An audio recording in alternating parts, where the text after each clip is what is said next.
کراچی کے میمن گوٹ میں تحریک قتل کی لرزانخیز واردات، 3 خواجہ سراؤں کی گولیاں لگی لاشیں برآمد، 2 خواجہ سراؤں کو سینے، 1 کو سر پر گولی ماری گئی۔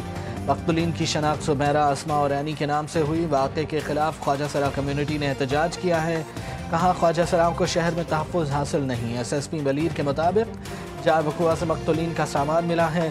وزیر اعلیٰ سے مراد علی شاہ کا نوٹس، ملزمان کی فوری گرفتاری کا حکم۔ کراچی کے علاقے گارڈن عثمان آباد میں مین ہول کی صفائی کے دوران 3 افراد ڈوب کر جاں بحق، باپ بیٹا بھی شامل۔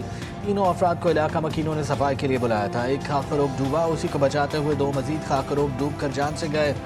علاقہ مکینوں کے مطابق مرنے والے خاکروب کے پاس آلات موجود نہیں تھے۔ ہلاک خاکروب تینوں افراد پرانا گولی مار کے رہائشی تھے۔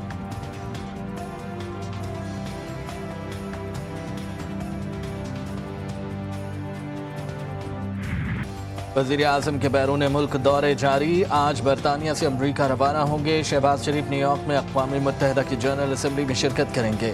26 ستمبر کو خطاب میں فلسطین، کشمیر، موسمیاتی تبدیلی، معیشت اور ترقی پذیر ممالک کے چیلنجز پر پاکستان کا موقف عالمی برادری کے سامنے رکھیں گے۔ وزیر اعظم کی امریکی صدر ڈونلڈ ٹرمپ سے ملاقات کا بھی امکان۔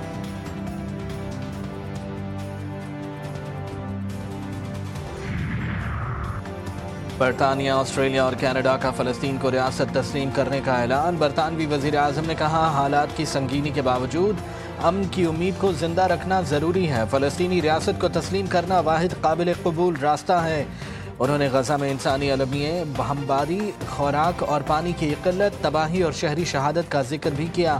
کہا یہ حالات ناقابل قبول ہیں۔ آسٹریلوی وزیر اعظم نے کہا یہ قدم فلسطینی عوام کے دیرینہ حق کو تسلیم کرنا ہے۔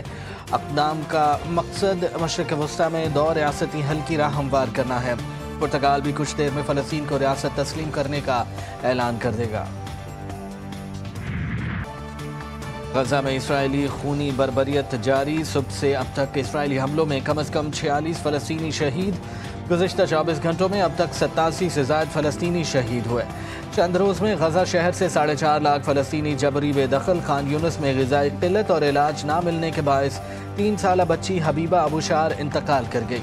اسرائیلی مظالم کے خلاف ایتھنز میں فلسطین مارچ، اسرائیل سے تعلقات منقطع کرنے کا مطالبہ۔ فن لینڈ اور جنوبی کوریا میں بھی اسرائیلی بربریت کے خلاف احتجاج کیا گیا۔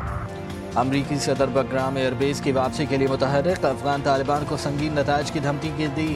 سوشل میڈیا پر ڈونلڈ ٹرمپ نے اپنے پیغام میں کہا کہ بگرام ایئر بیس امریکہ نے بنایا، اسے ہی واپس ملنا چاہیے۔ اگر طالبان ہماری ایئر بیس واپس نہیں کرتے تو انجام کے لیے تیار رہیں۔ امریکی صدر کا آٹزم سے متعلق اہم فیصلہ پیر کو کرنے کا اعلان، کہا 7 جنگیں رکوا چکا ہوں، تجارت کے ذریعے پاک بھارت تنازع روکا، اسرائیل ایران جنگ بھی رکوائی۔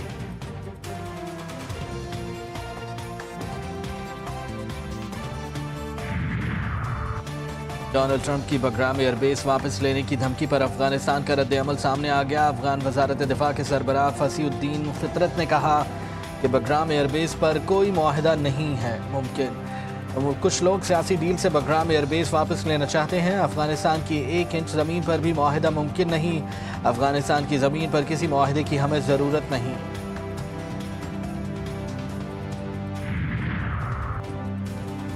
ایشیا کپ سپر 4 میں بھارت نے پاکستان کو 6 وکٹوں سے شکست دے دی۔ پاکستان نے پہلے کھیل کر 5 وکٹوں کے نقصان پر 171 رنز بنائے تھے۔ بھارتی ٹیم نے 172 رنز کا ہدف 19ویں اوور میں حاصل کیا۔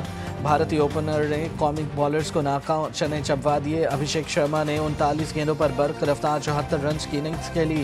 شبمن گل 47 رنز بنا کر نمایاں رہے۔ تلک ورما 30 اور سنجو سیمسن نے 13 رنز بنائے۔ بھارت کی پہلی وکٹ 105 رنز پر گری۔ شبمن گل 47 رنز بنا کر فہیم اشرف کا شکار بنے۔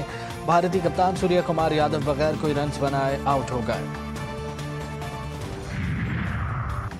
پاکستانی بیٹرز نے بیٹنگ کے آغاز کے ساتھ ہی حریف بالرز کے خلاف جارحانہ شاٹس کھیلے۔ صاحبزادہ فرحان نے 58 رنز کی عمدہ اننگز کھیلی۔ سائم ایوب اور محمد نواز 21 فخر زمان 15 اور حسین طلعت 10 رنز بنا کر آؤٹ ہوئے۔